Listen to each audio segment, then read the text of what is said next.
you agree to a ceasefire? Mr. President, what's your message to Vladimir Putin? Mr. Putin, did you underestimate Ukraine? President Putin, will you stop killing civilians?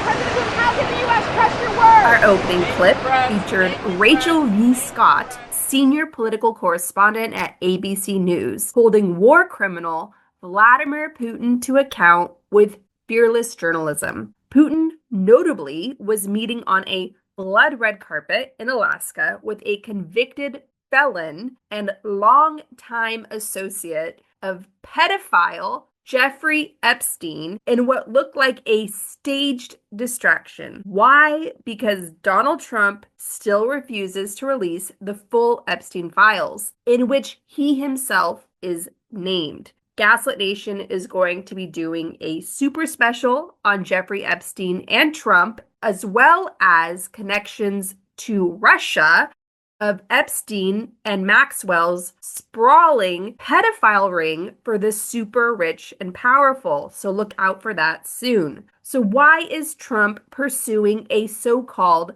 peace deal, quote unquote, peace deal, in very thick quotation marks? Why is he even bothering with Putin, a man who has never honored a peace agreement and cannot be trusted? Right now, there is a bipartisan bill in Congress led by tough on Russia Republicans that would impose devastating new sanctions on the Kremlin. Trump could back that bill and get it passed tomorrow if he wanted to. Instead, Trump and Putin are putting on a show of hollow negotiations, a spectacle designed to buy Moscow more time on the battlefield. This is not speculation. It's the well-documented Russian playbook from their war on Ukraine, now in its 10th year since the invasion began in 2014. For a deeper analysis of the Putin-Trump criminal spectacle in Alaska, their sham,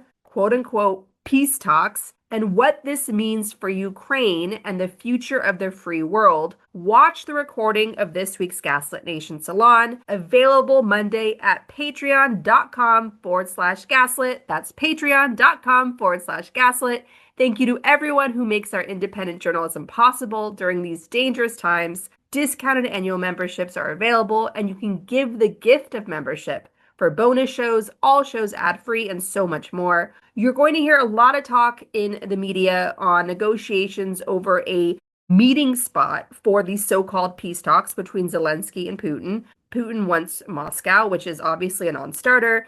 The White House is leaning towards their favorite country ever, which is Hungary, led by dictator strongman Viktor Orban, who has gerrymandered himself into a dictatorship, into power. And that's what Trump is actively trying to do here in the U.S. Hungary, of course, is the site of so many C-SPAC. What is that?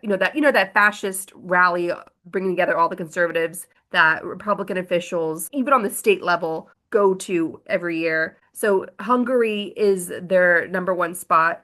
To me, Hungary is very much a Kremlin ally. So both of these locations so far are extremely dangerous to Zelensky and his inner circle, who live with constant assassination attempts on their lives, including targeting their loved ones. And so this is a very precarious time. Could Trump knowingly and unknowingly be setting up Zelensky's assassination with these so-called peace talks with Putin? Putin is desperate to get Zelensky out of the way. So that is, there needs to be a neutral location. But regardless of what the location is, no location is safe. The Kremlin has a long documented history of assassinating its opponents on foreign soil, including in the UK, including even in the US. So dangerous times ahead. Now, this coming Monday at 4 p.m. Eastern, our Patreon salon continues with our Book of the Month Club, only this time we'll explore two powerful films that remind us of the power of art in resisting dictatorship. The Lives of Others tells the haunting story of artists defying the East German Stasi. where Putin got his start. While I'm Still Here tells the story of a woman whose husband is disappeared by Brazil's military dictatorship in the 1970s and how she fights back by transforming her country for the better. These two films are reminders that light will always defeat darkness. It's only a matter of time and our collective courage and defiance. We'll get there. We have no other choice. In this special episode, we're joined by Tony Gilroy, the creative force behind the electrifying Star Wars series Andor. Critics and activists on the front lines in America have praised Andor for its powerful portrayal of resistance, and with season 2 up for 14 Emmy Awards, it's clear this is no ordinary space opera. Gilroy's vision grounds the story in centuries of history, showing us what it means to resist empire in all its brutality. Andor is an urgent guide for us today here in America. For more than 3 decades, Tony Gilroy has been shaping modern cinema with blockbusters and fearless storytelling. He gave us Rogue One, a Star Wars story, and wrote and directed the critically acclaimed political thriller Michael Clayton, which earned him Oscar nominations for both screenplay and direction. His credits include Armageddon and the first 4 entries of the Bourne series, in which he directed the 4th, Devil's Advocate, Dolores Claiborne, The Cutting Edge, which was a ice skating romantic film that I loved watching growing up, State of Play, and many, many other films. Here's a clip from Andor Season 2, featuring Mexican actor Diego Luna as Cassian Andor. If I die tonight, was it worth it? You've done this before. You must have thought about it. This makes it worth it. This. Right now. Being with you, being here at the moment you step into the circle. Look at me. You made this decision long ago. The Empire cannot win. You'll never feel right unless you're doing what you can to stop them. You're coming home to yourself. You've become more than your fear. Let that protect you. Thank you. I was on vacation and I was going on a deep dive researching Spartacus and his massive slave revolt against the mighty Roman Empire. And I get an email asking if I want to interview Tony Gilroy, the creator of Andor. And I said, absolutely yes. So we've had on the show in recent weeks, Erin Reed, who is, of course, on the front lines of protecting trans lives. She's based in Montana, one of the reddest of the red states. We've had so many activists come on the show and friends of mine who are organizing major protests like the Tesla takedown and so on, who've cited Andor as giving them life right now. How does it feel to have made a series that's creating such a massive cultural impact to the point of really being an oxygen mask for so many lives that are in the crossfire of the crisis in America? It feels it's an unexpected affirmation.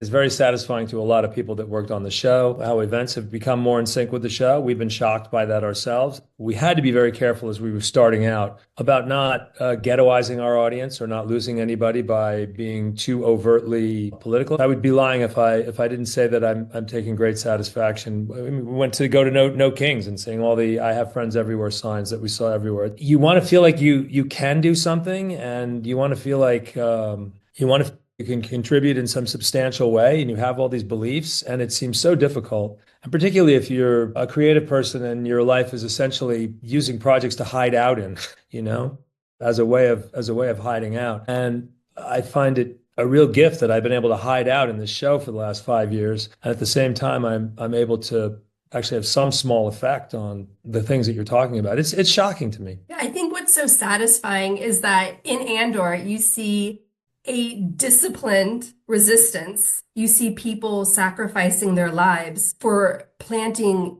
seeds of hope they may never, ever see bloom. And so for you, in terms of all the deep dive in the historical research that you've done, we're recording this conversation just days after convicted felon Trump and war criminal Putin met on a red carpet in Alaska, like gleefully backhanding each other, like the good old friends that they are. So I think many of our longtime listeners, as much as they've been preparing for this moment, because we talk about all these issues on this show, it's still shocking to see this play out. So in terms of the massive deep dive you've done on history, what is giving you hope? Do you look at guys like thugs like Putin and Trump and think, actually, history's on our side, progress is on our side, we're ultimately going to prevail? How are you feeling in this moment? Wow. Well, it's hard to find hope. I have to say that the show.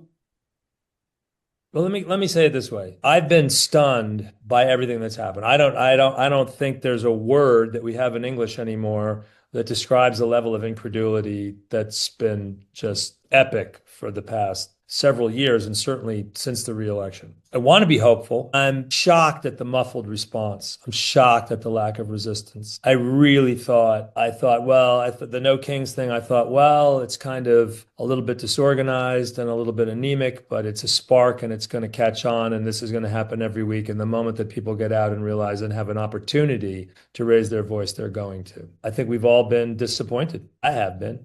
I think that as lame and ignorant and ham-handed as the administration is in many ways, there is someone there who is pulling back just enough. I thought when the ICE raid started in LA, I thought we were weeks away from having a Kent State incident that would ignite a larger protest. Well, they backed off, didn't they, slightly? And maybe they backed off because everybody realized there's going to be nobody to do the laundry, and there's going to be nobody to fix your car, and there's going to be nobody to clean your house, and nobody to pack your meat. A lot of calls, I'm sure, from a lot of red state donors came in like, take me off the list. But someone else, I think, also said, if we go too far here and this gets too heated, we're going to be in trouble. But I'm still waiting for for that big move. I'm still waiting